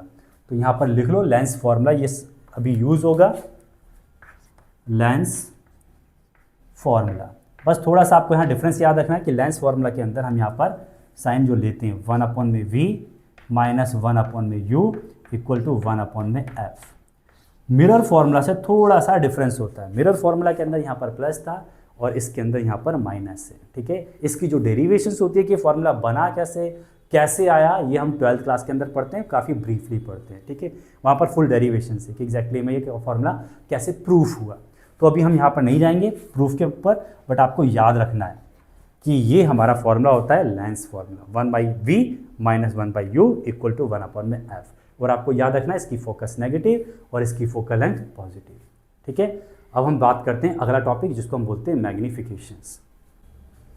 हाँ बच्चों, अब हमारा अगला टॉपिक है मैग्निफिकेशंस। तो जब हम बात करते हैं मैग्निफिकेशंस की, तो डेफिनेटली इसको हम रिप्रेजेंट करेंगे स्मॉल m से। और जैसे हमने मिरर के अंदर पढ़ा था कि मैग्निफिकेशन होता क्या है, कंपैरिजन होता है कि हमारी जो इमेज बनेगी वो ऑब्जेक्ट के कंपेयर में कितनी बड़ी बनेगी, कितनी छोटी बनेगी। तो वही है, ये कंपैरिजन है किसका, इमेज का किसके साथ, ऑब्जेक्ट के साथ में। तो यहाँ पर हम क्या करते हैं, सेम टू सेम वही फॉर्मूला लिखेंगे, हाइट ऑफ इमेज अपॉन में हाइट ऑफ ऑब्जेक्ट, ठीक। तो इमेज का कंपैरिजन किसके साथ है हमारा, HI अपॉन में HO। दूसरा हमने कैसे निकाला था कि अगर हमारे पास हाइट नहीं दे रखी है ना ऑब्जेक्ट की ना इमेज की, तो हम कैसे निकालेंगे, V और U से, यानी कि उसका डिस्प्लेसमेंट कितना है वो पोल के साथ। तो हमारा फॉर्मूला क्या रहेगा, m equal to V upon में U।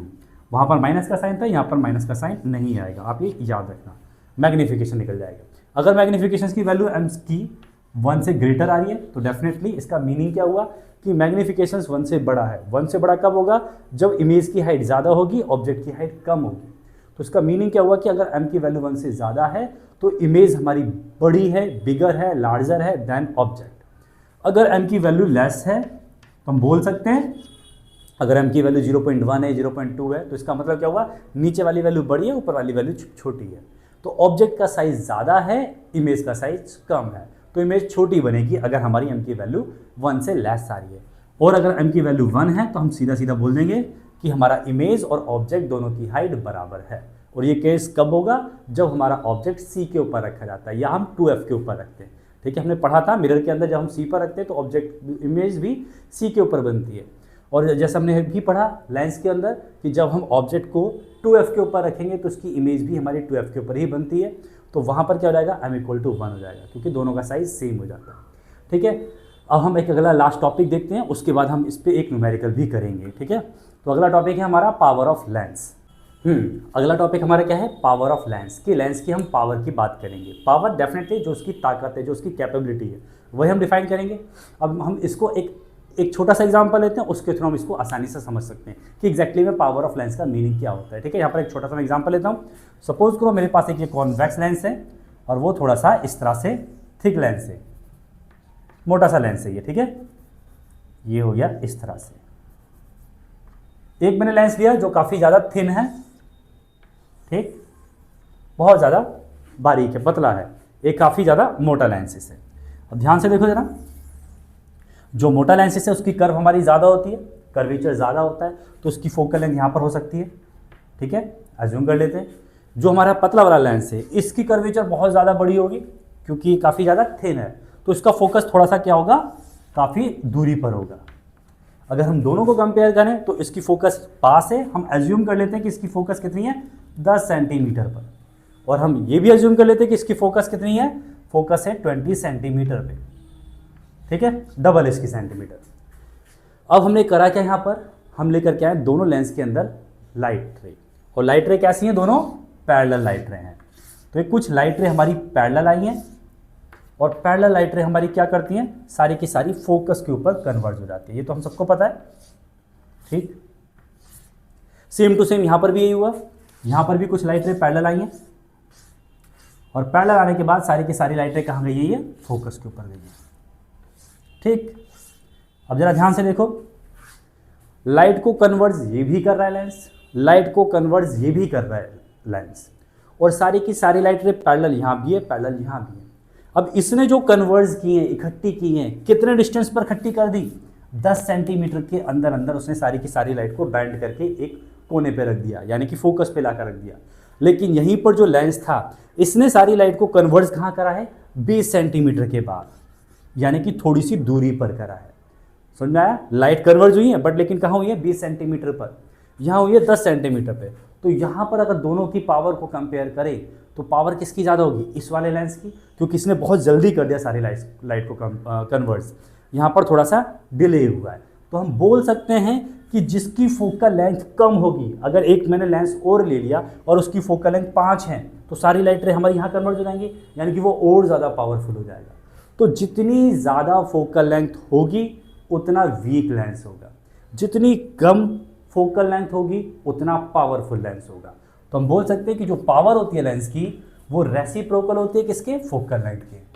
तो 1/f, फोकल लेंथ बढ़ी पावर घटी, फोकल लेंथ घटी पावर बढ़ी, ये आपको याद रखना है, ठीक। और जो इसकी यूनिट होती है, स्टैंडर्ड यूनिट यानी कि पावर की, वो होती है डायोप्टर,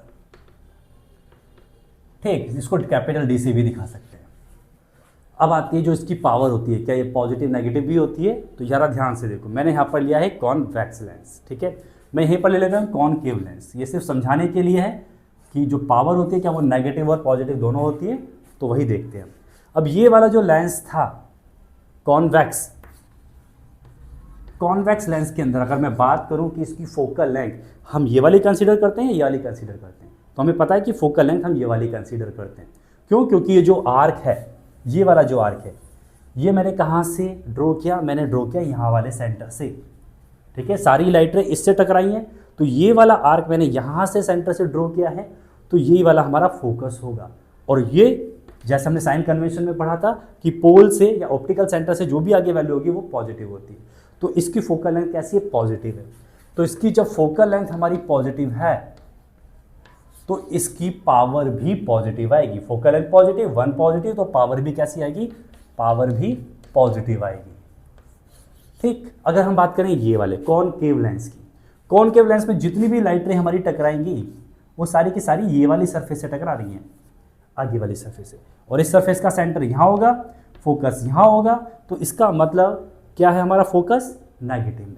साइन कन्वेंशन में हमने पढ़ा था, तो ये हमारा क्या होता है, पोल से पीछे नेगेटिव, तो इसकी फोकल लेंथ क्या हमारी नेगेटिव है, तो इसकी पावर भी क्या होगी, नेगेटिव होगी, ठीक है। आपको ये याद रखना है, कॉन्वेक्स की पॉजिटिव लेंगे और इसकी हमेशा नेगेटिव लेंगे। तो ये फॉर्मूला होता है पावर का 1/f। कई बार क्या होता है, कुछ लेंस को जोड़ दिया जाता है कई सारे लेंस से। अब सपोज करो मैंने यहाँ पर 2 लेंस ले लिया, एक लेंस ये ले लिया, एक लेंस ये ले लिया, और दोनों कॉन्वेक्स लेंस से, ठीक है। दोनों कॉन्वेक्स लेंस को मैंने ले लिया, इसकी पावर सपोज करो 1 डायोप्टर है, इसकी भी पावर सपोज करो 1 डायोप्टर है, ठीक है। तो टोटल पूछी जाती है पावर, तो इनकी यहाँ मल्टीप्लाई नहीं करते, यहाँ पर हम जनरली क्या करते हैं, एडिशन करते हैं।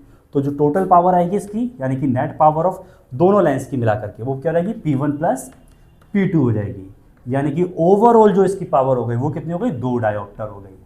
ये आपको याद रखना है, क्योंकि दोनों हमारी क्या है, प्लस की है, पॉजिटिव है। अगर यहीं पर मैंने क्या करा, कॉन के वाला भी मिरर लगा दिया, अब इसकी भी पावर कितनी है, 1 डायोप्टर है, बट इसकी पावर क्या होगी, -1 डायोप्टर होगी। तो यहाँ पर क्या होगा, इन दोनों की पावर ऐड हो जाएगी, इसकी पावर माइनस हो जाएगी।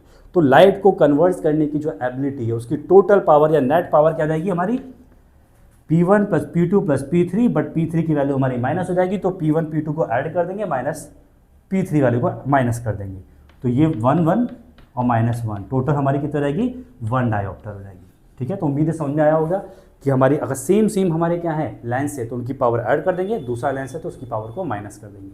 अब पेपर में कई बार पूछा जाता है कि डिफाइन द 1 डायोप्टर, कि 1 डायोप्टर की मीनिंग से आप क्या समझते हैं। अब 1 डायोप्टर एग्जैक्टली में है क्या, यहाँ पर 1 डायोप्टर, पावर की वैल्यू 1 कब पॉसिबल है? जब फोकल की वैल्यू भी 1 होगी तभी पॉसिबल है। और फोकल हमारा 1 कब बोलेंगे? जब हम इसको 1 मीटर वाली क्या लेंगे, कोई भी लेंस लेते हैं। हमने कोई लेंस लिया और उसकी फोकल लेंथ 1 मीटर है, तो यहाँ पर 1/1 आ जाएगा मीटर, कैंसिल आउट रहेगा, तो पावर की वैल्यू आ जाएगी 1 डायोप्टर। तो 1 डायोप्टर का मीन वो है, क्या है कि कोई भी ऐसा लेंस जिसकी फोकल लेंथ हमारी 1 मीटर होगी, उसको हम बोलेंगे कि उस लेंस की पावर 1 डायोप्टर है। ठीक है, ये पेपर में कई बार पूछा जाता है, एनसीईआरटी का क्वेश्चन भी है। अगर सपोज करो मैंने कोई लेंस लिया और उसकी जो फोकल लेंथ है वो है 50 सेंटीमीटर, तो आप खुद से कोशिश करो कि उसकी पावर कितनी होगी। अगर फोकल लेंथ कितनी दे रखी है हमें? 50 सेंटीमीटर। ठीक है, डायरेक्टली हम फॉर्मूले में पुट कर सकते हैं इसकी, ये फोकल लेंथ को मीटर में कन्वर्ट करेंगे, यानी कि 50 सेंटीमीटर है, ये हो जाएगा 0.5। तो यहाँ पर लिख दो फोकल लेंथ हमारी कितनी हो जाएगी? 1/0.50 मीटर। और जब हम इसको सॉल्व करेंगे तो उस लेंस की जो पावर आएगी 0/0.5 है, पॉइंट से यहाँ पर डबल जीरो आएंगे, 100/50 और ये कैंसिल होगा 2 डायोप्टर। ठीक, तो अगर फोकल लेंथ 1 मीटर की है, power 1 dioptre. Focal length 50 centimetre की है तो power 2 dioptre. Focal length 25 centimetre की होगी तो पावर 4 डायोप्टर। समझ में आ गया? अगर फोकल लेंथ 2 मीटर की हो गई तो यहाँ पर 1/2 आएगा, पावर हो जाएगी आधा, 0.5 मीटर डायोप्टर, 0.5 डायोप्टर। ठीक है, उम्मीद है आपको ये समझ आ रहा होगा। अब हम एक न्यूमेरिकल लेते हैं जो हमारा लेंस फॉर्मूला पे डिपेंडेंट है, और वो भी एग्जांपल होगा हमारा एनसीईआरटी का। ठीक है, अब हमने यहाँ पर एनसीईआरटी टेक्स्ट बुक का क्वेश्चन नंबर 10 लिया है। ठीक है, फिर उसको हम देखते हैं कैसे सॉल्व करते हैं। An object 5 centimetre in length is held 25 centimetre away from the converging lens of the focal length of the 10 centimetre. कोई भी क्वेश्चन दे रखा हो, जैसे मैंने पहले ही बताया, कम से कम 2 बार आपको पढ़ना है उसको, या 3 बार पढ़ना, ताकि उसको समझ में आए एग्जैक्टली में क्वेश्चन में दिया क्या है और हमें निकालना क्या है। तो एक ऑब्जेक्ट है जिसकी 5 सेंटीमीटर क्या दे रखी है, लेंथ दे रखी है, हाइट दे रखी है, करीबन इतना ही होगा 5 सेंटीमीटर। ठीक है, और 25 centimetre away from the converging lens, यानी कि उसकी प्लेस भी दे दी, कितना दे रखा है? 25 centimetre away from a lens. Focal length कितनी है लेंस की? 10 सेंटीमीटर है।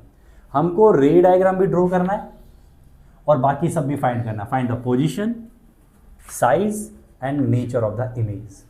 ठीक है, तो पहले रे डायग्राम भी ड्रॉ कर सकते हैं या फिर पहले ये सारी चीज़ें निकाल भी सकते हैं, दोनों ऑप्शन है हमारे पास। ठीक, तो सबसे पहले रे डायग्राम बाद में करेंगे, पहले ये जो भी हमारे पास पूछा गया है इसको हम निकालते हैं। तो यहाँ पर सॉल्यूशन लिखेंगे और सबसे पहला काम गिवन, हमें दिया क्या है? ऑब्जेक्ट की लेंथ यानी कि height, height of object, object की हाइट जिसको हम बोल देंगे HO, कितनी है? 5 सेंटीमीटर। हाँ, 25 centimetre away from the converging lens. Converging lens कौन सा होता है? फोकल, ये वाला होता है। अब इससे कितना है? 25 सेंटीमीटर, थोड़ा सा आगे है। और कोई भी ऑब्जेक्ट कहीं पर भी रखा हो, हमेशा उसका डिस्टेंस क्या लेते हैं? माइनस का। तो यहाँ पर हमारा distance of object, distance of object जिसको हम दिखाएंगे U से, और U हमेशा क्या होता है? माइनस का। तो कितना हो गया ये? माइनस का 25 सेंटीमीटर। एंड फोकल लेंथ कितनी दे रखी है इसकी? 10 सेंटीमीटर। अब मुझे बताओ फोकल लेंथ पॉजिटिव होगी या नेगेटिव होगी? फोकल लेंथ ऑफ कौन सा लेंस है ये? कन्वर्जिंग लेंस से। कन्वर्जिंग लेंस ये होता है कॉन्वेक्स लेंस से, और इसकी फोकल लेंथ पॉजिटिव। ठीक है, सामने की तरफ वाली होगी तो पॉजिटिव होगी, और पॉजिटिव कितना है? 10 प्लस का 10 सेंटीमीटर। अब पूछा क्या गया? फाइंड द पोजीशन, यानी कि इमेज कहाँ बन रही है। फाइंड द साइज, यानी कि इमेज का साइज HI पूछा है। इमेज की हाइट क्या है और उसका नेचर क्या है, रियल है, वर्चुअल है, वो हम रे डायग्राम जब बनाएंगे तब हम लिख देंगे। अब बात करते हैं V और HI निकालना है। तो V हम कैसे निकालेंगे? By using lens formula. अब लेंस फॉर्मूला हम क्या यूज करेंगे? 1/V minus 1/U equal to 1/F। अब ये हमारे पास फॉर्मूला दे रखा है 1/V, V की वैल्यू हमें निकालनी है। यहाँ लिखो 1/V माइनस 1/U, U कितना है हमारा? माइनस का 25। ये क्वेश्चंस, ये जो माइनस का साइन है ये हमारा कौन सा है? फॉर्मूले वाला माइनस है, और मैंने यहाँ पर लिख दिया ब्रैकेट में माइनस का 25 बराबर एफ, ये प्लस का है तो 1 में प्लस का 10, ये माइनस माइनस प्लस का हो गया। अब प्लस की वैल्यू जब इधर जाएगी इक्वल टू के तो वो माइनस की हो जाएगी, तो ये हमारी वैल्यू हो जाएगी 1 में v इक्वल टू 1 में 10, ये प्लस की वैल्यू हो गई है। और प्लस की वैल्यू जब इधर जाएगी तो माइनस का साइन आएगा, और 1 में 25।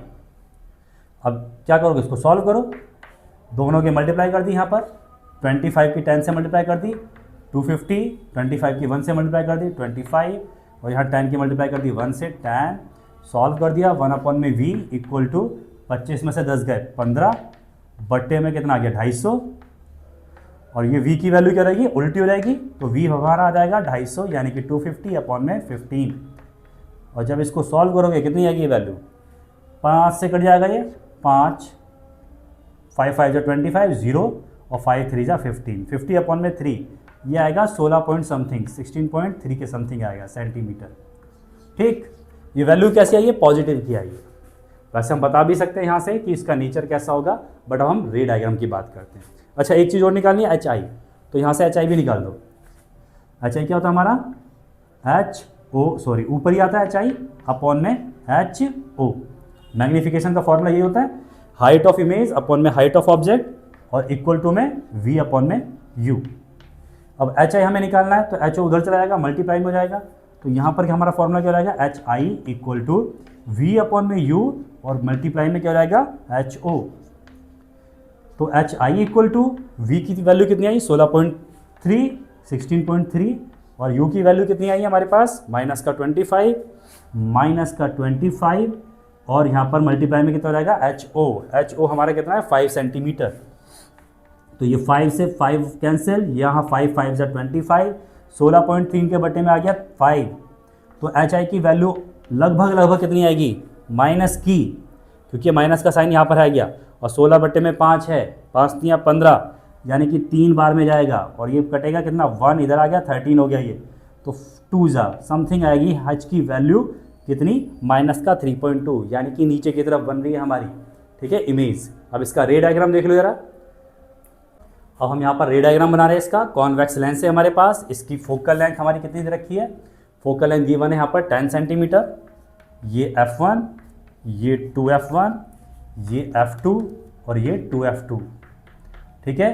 अब फोकल लेंथ अगर हमारी 10 सेंटीमीटर है यहाँ पर, और हमारा ऑब्जेक्ट कहाँ पर है 25 सेंटीमीटर है, यानी कि 10, 2f हो गया 20, तो यानी कि 2f के बियॉन्ड है हमारा ऑब्जेक्ट, और ये कितना होगा 5 सेंटीमीटर का, ठीक है। जब हम इसको ड्रॉ करेंगे तो कंपास से बनाना और सही से बनाना इसको, क्योंकि हमारा कितना हो जाएगा 10 सेंटीमीटर का फोकल हो गया, 20 सेंटीमीटर का हमारा क्या हो जाएगा इसका सेंटर हो जाएगा, यानी कि रेडियस हो जाएगी, और ऑब्जेक्ट कहाँ रहेगा हमारा 25 सेंटीमीटर पे, तो ये डिस्टेंस हमारा कितना हो गया 25 सेंटीमीटर का, ठीक है।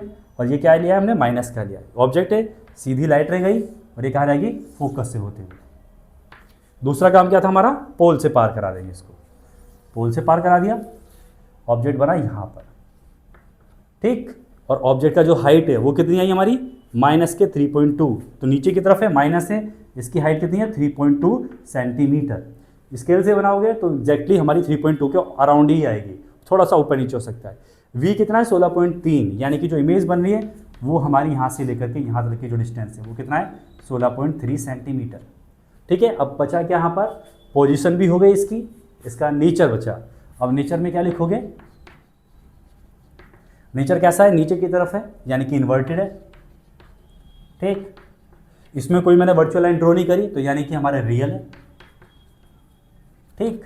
और क्या पूछा इसके अंदर, साइज पूछा था। ऑब्जेक्ट के कंपेयर में जब यहाँ देखेंगे तो ऑब्जेक्ट का साइज कैसा है, ऑब्जेक्ट हमारा 5 सेंटीमीटर का है, इमेज हमारी 3.2 की है, तो यानी कि स्मॉल ही होगा, ठीक है। साइज तो हम साइज में स्मॉल नहीं लिखेंगे, सीधा लिखेंगे माइनस का 3.2 सेंटीमीटर, ठीक है। उम्मीद है आपको समझ में आ गया होगा। हम एक छोटी सी वीडियो बनाएंगे जिसके अंदर प्रीवियस ईयर के अंदर सीबीएसई के अंदर जितने भी क्वेश्चन पूछे गए हैं इस चैप्टर से, उनको हम कंबाइनली लेंगे, और किस तरह के क्वेश्चन पूछे जाते हैं वो भी हम डिस्कस करेंगे, ठीक है। तो उम्मीद है ये पूरा चैप्टर आपको समझ में आ गया होगा। कोई भी डाउट होगा बेटा तो आप उसको पूछ सकते हो कमेंट बॉक्स के अंदर भी, और पर्सनल मैसेज करके भी, ठीक है। ये हमारा पहला चैप्टर था, सबसे बड़ा चैप्टर था पूरी साइंस बुक का, और जो हमारा आज खत्म हो गया, ठीक है। थैंक यू बेटा।